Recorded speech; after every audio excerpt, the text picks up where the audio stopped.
దువ్వాడ ఇటు ఇల్లాలు అటు ప్రియురాల మధ్య పోరు పెట్టి మెల్లగా తప్పించుకున్నారా?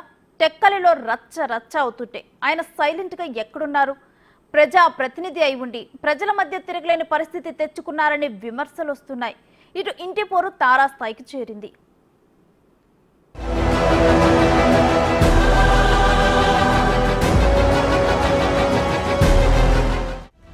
దువ్వాడ ఫ్యామిలీ డ్రామాలో కొత్త మలుపు. శ్రీనివాస్ ఇంటి చుట్టూ ట్రయాంగిల్ వార్. ఇంట్లో తిష్ట వేసిన దివ్యల మాధురి. ఇంటిపై పట్టు కోల్పోయిన వాణి. ఇంటి కోసం అప్పించిన టీచర్ వార్నింగ్. మొబైల్ని నేను శ్రీని గారికి బాబా గారికి ఇద్దరికి విడిచిపెట్టే ప్రసక్తి మాత్రం ఉండదు. నా అమౌంట్ వసూళ్ళలో తప్పనిసరిగా వాళ్ళకి పట్టుకుని నిలదీస్తాను, తీసుకుంటాను. రోజుకో మలుపుతో దువ్వాడ కుటుంబ వివాదం టాక్ ఆఫ్ ఏపీ అవుతోంది. భార్య భర్తల మధ్య గొడవగా మొదలైన ఈ ఇష్యూ ఇప్పుడు శ్రీనివాస్ ఇంటి చుట్టూ తిరుగుతోంది. ఆయన ప్రస్తుతం ఉంటున్న ఇంటిని దివ్యల మాధురికి రిజిస్ట్రేషన్ చేయడంతో ఈ వార్ పీక్స్ కు చేరుకుంది. రిజిస్ట్రేషన్ చేయడంతో వాణి శనివారం రాత్రి పెద్ద ఎత్తున ఆందోళన చేశారు. ఇంట్లోకి వెళ్లేందుకు విఫల యత్నం చేశారు. చివరికి ఒత్తి చేతులతోనే వెనుదిరిగారామె.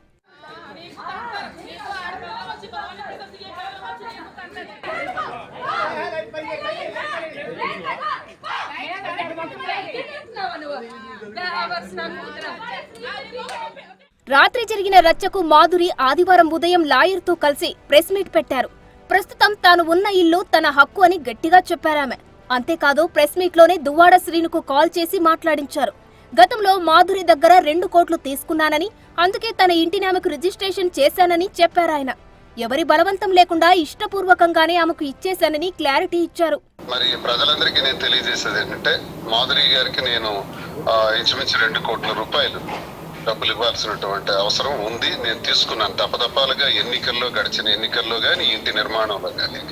మా కుటుంబం వల్ల ఇప్పటికే నష్టపోయినటువంటి, జీవితాన్ని సర్వనాశనం చేసుకున్నటువంటి కన్నవారి నుంచి, అత్తవారి నుంచి ఆత్మహత్యకి పాల్పడినటువంటి మరి మాధురికి నేను అన్యాయం చేసిన వాడిని అవుతాను.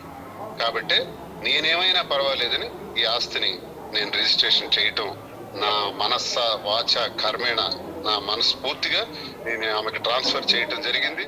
తన ఆస్తిలోకి అనుమతి లేకుండా ఎవరు ఇంట్లోకి వచ్చినా ఊరుకునేది లేదని వార్నింగ్ ఇచ్చారు మాధురి. ఇంటిని కబ్జా చేయడానికి వాణి ప్రయత్నం చేశారని ఆమె ప్రధాన ఆరోపణ. యాక్సిడెంట్ టైంలో బయటకు వచ్చిన వాయిస్ కూడా వాణి క్రియేషనేనని చెప్పుకొచ్చారు. నేను ఇచ్చిన అమౌంట్ కి సరిపోతుందో సరిపోదో అనేది సెకండరీ. తర్వాత మేము చూసుకుంటాం. నాకు అమౌంట్ రావాలా అతనికి రావాలనేది మేము తర్వాత టాలీ చేసుకుంటాం. ప్రెసెంట్ నాకు ఇవ్వాల్సిన అమౌంట్కి ఈ ఇల్లు కూడా ఆక్యుపై చేసుకోవాలని చూస్తున్నారు కాబట్టి నేను నష్టపోతాననే ఉద్దేశంతో అతను నాకు రిజిస్ట్రేషన్ చేయడం జరిగింది. ఈ ఆస్తి నాకు అప్పచెప్పడం జరిగింది. మళ్ళీ ఇలాంటి కుక్కలే వచ్చి మళ్ళీ సిట్టింగ్ వేస్తే దాన్ని వెంట పడడానికి మళ్ళీ నాకు అంత ఓపిక లేదు కాబట్టి నా ఇంటికి నేను తాళాలు వేసుకోవడం జరిగింది. భయం అనేది నా బ్లడ్ లోనే లేదండి. భయపడితే నేను ఒక్కదాన్ని అక్కడ మేడ మీద ఫేస్ చేసుకొని కింద 100 మంది నేను ఫేస్ చేసుకోను.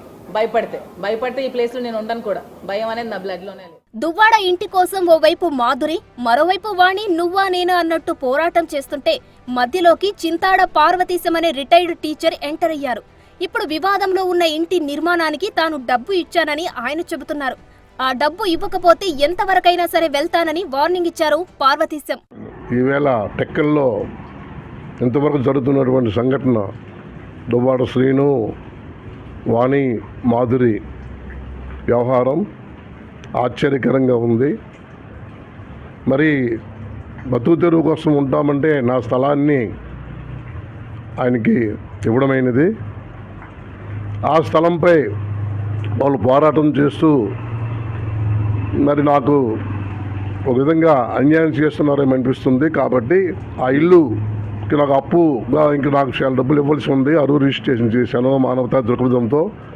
మొబైల్ని నేను శ్రీని గారికి బాబా గారికి ఇద్దరికి విడిచిపెట్టే ప్రసక్తి మాత్రం ఉండదు. నా అమౌంట్ వసూళ్ళలో తప్పనిసరిగా వాళ్ళకి పట్టుకుని నిలదీస్తాను, తీసుకుంటాను. వాళ్ళు తెచ్చి నేను బంధించని నా అమౌంట్ నేను వసూలు చేసుకునే ఆ దమ్ము ధైర్యము నాకు ఉందని మీ ద్వారా విన్నవించుకుంటున్నాను. నేను ప్రస్తుతం మాధురి లీగల్ గా శ్రీనివాస్ ఇంటిని సొంతం చేసుకున్నారు. ఇక వాణి నెక్స్ట్ స్టెప్ ఏంటన్నది ఉత్కంఠగా మారింది. రిటైర్డ్ టీచర్ పార్వతీశం న్యాయ పోరాటం చేస్తారా, దానికంటే ముందే దువ్వాడ ఆయనకు న్యాయం చేస్తారా అనేది తేలాలి. అయితే ఇన్ని జరుగుతున్నా శ్రీనివాస్ మాత్రం ప్రస్తుతానికి మౌనంగానే ఉన్నారు.